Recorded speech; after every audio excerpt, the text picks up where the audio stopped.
자, 지난 금요일 날 사건 반장 끝나고 나서 막 속보가 올라왔었어요. 네, 이게 퇴근길에 벌어진 일이었는데요. 지난 3일 오후 5시 44분쯤이었습니다. 경기도 용인시에 있는 수인분당선 죽전역 부근을 지나는 이 열차 안에서요. 30대 여성이 흉기를 휘둘러서 총 3명이 다쳤습니다.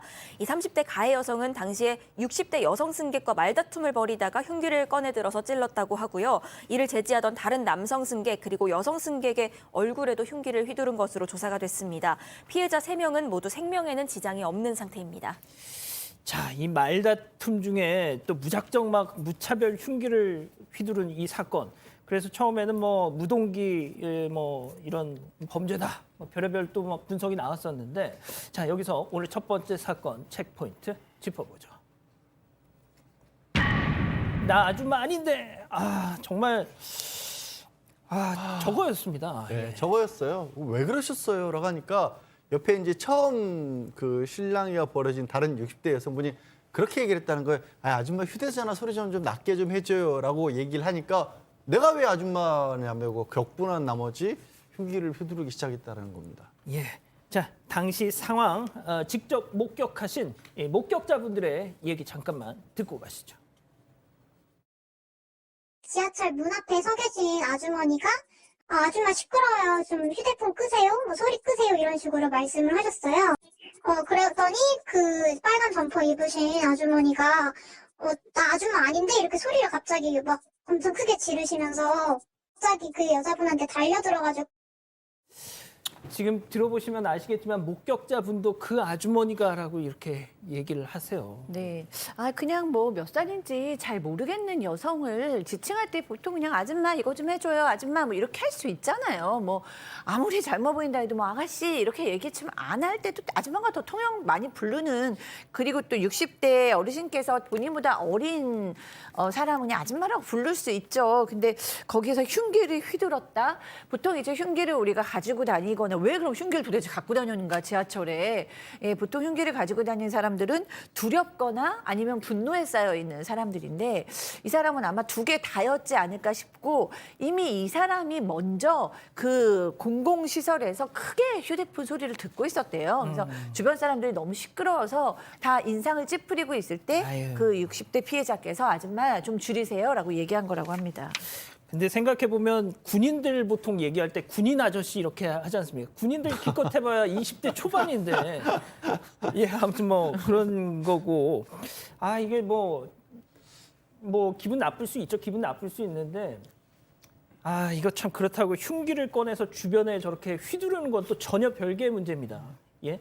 자, 그리고 승현님, 혹시 그 승현님 보통 이렇게 다니실 때 흉기가 될 만한 무언가를 들고 다니세요? 그러니까 저도 이게 모 신문사 기자님이 저한테 묻는 게 왜 이게 특수상해냐, 이게 왜 살인 미수가 안 되느냐 이렇게 물어봤는데 두 가지 정도 측면인 것 같아요. 이 흉기의 크기를 우리는 알 수가 없는 거죠. 사실 제가 옆에 있는 우리 박상희 소장님한테 지금 갖고 있는 파우치에 혹시나 뭐 그런 게 있느냐, 저보고 혹시 흉기 있냐고. 예, 저 안에 뭐 쪽가이가 있느냐, 그다음에 우리가 이게 실밥 터지면 카트칼 같은 거 쓰잖아요. 이런 것도 사실상 사용하면 다 흉기가 될 수 있고 우리 그 판례에 따르면 마요네즈 병, 그다음 손톱깎이 이런 것도 전부 다 흉기류에 들어가는데 아마 그 흉기가 제가 봤을 때 그렇게 인명 살상용 흉기는 아니었던 것 같습니다. 이게 만약에 인명을 살상할 수 있는 흉기였다면 당연히 살인 미수 쪽으로 갔을 건데 그게 아니었기 때문에 저는 이 여성이 뭐 약간 그 마음에 조금 편찮음, 마음이 좀 아프다는 이야기를 좀 들었는데 그거와 이 사건은 조금 관련이 없는 거 아닌가 그렇게 말씀드리겠습니다. 일단 신경안전제가 있었다고 하는데 어떻게 될까요?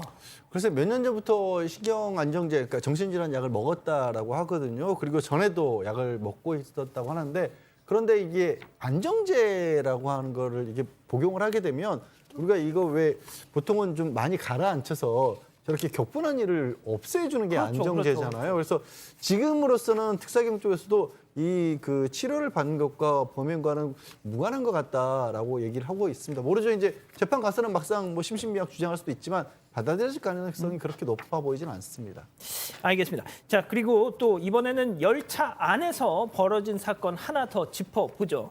이번 사건은 아주 심야에 벌어진 사건이네요. 네, 이번엔 또 다른 사건입니다. 지난해 10월에 있었던 일인데요. 이 한 남성이 열차 안에서 잠들어 있는 남성을 발견을 합니다. 지금 상황이 나가고 있는데 근처에 앉습니다. 그러고는 그 잠들어 있던 남성에게 다가가더니 옆에 떨어져 있던 무언가를 줍습니다. 네. 그 어, 무언가는요, 네. 이 취한 채 잠든 남성이 떨어뜨린 휴대전화였습니다.